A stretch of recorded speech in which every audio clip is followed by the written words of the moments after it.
अस्सलाम वालेकुम, I welcome you all to learners academy. I am Rida Bashir. Last lecture में हमने चाइल्ड एंड पेडियाट्रिक साइकोलॉजिस्ट के कुछ मेजर एक्टिविटीज़ के बारे में बात की थी, जिसमें से हमने असेसमेंट को डिस्कस कर लिया था और आज हम डिस्कस करेंगे इंटरवेंशन, प्रिवेंशन एंड कंसल्टेशन।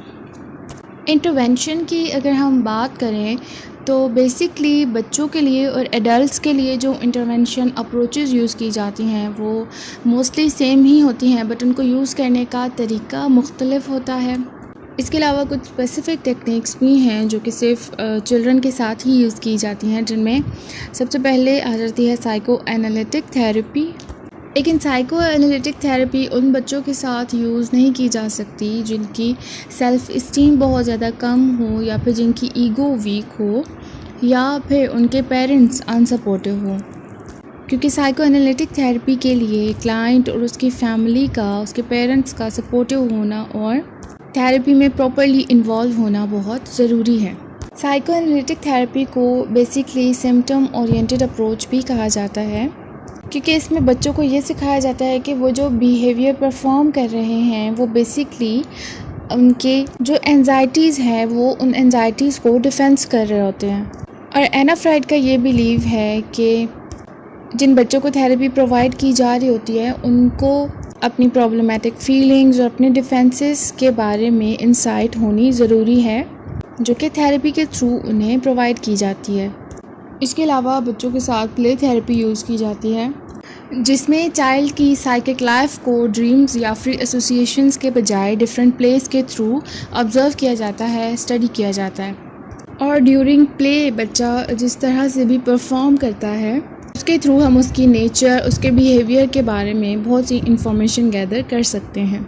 बच्चों के बिहेवियर को मॉडिफाई करने के लिए उन पर डिफरेंट बिहेवियर टेक्निक्स भी अप्लाई की जाती हैं, like reward punishment technique, token economies technique. इसके अलावा पेरेंट मैनेजमेंट ट्रेनिंग है, जिसमें पेरेंट्स को ट्रेन किया जाता है कि किस तरह से वो घर पे बच्चों के बिहेवियर्स को मॉडिफाई कर सकते हैं। और अगर बच्चा इम्पल्सिव है, एग्रेसिव है, हाइपर एक्टिव है, या फिर उसको कंडक्ट डिसऑर्डर है, तो ऐसे प्रॉब्लम्स के लिए फिर कॉग्निटिव बिहेवियरल थेरेपी यूज़ की जाती है बच्चों के साथ।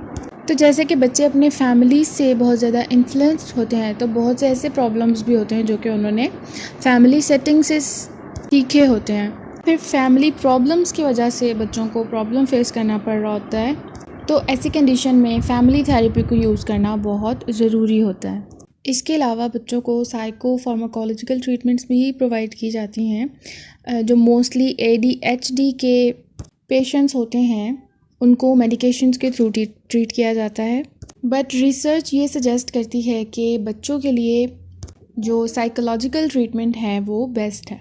उसके बाद आ जाती है प्रिवेंशन। तो बेसिकली क्लिनिकल चाइल्ड और पेडियाट्रिक साइकोलॉजिस्ट का काम ही होता है कि वो चाइल्डहुड प्रॉब्लम्स को प्रिवेंट कर सकें।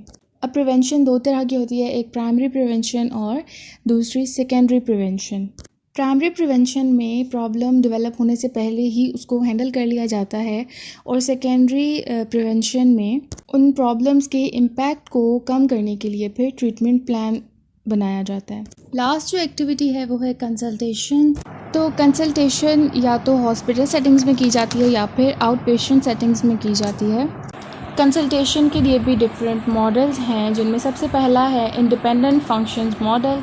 तो इंडिपेंडेंट फंक्शन मॉडल में psychologist independently as specialist diagnosis और ट्रीटमेंट प्रोवाइड करता है।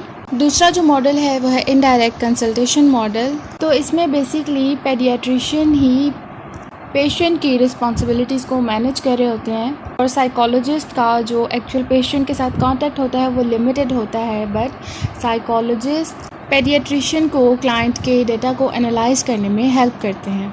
Last model is collaborative team model.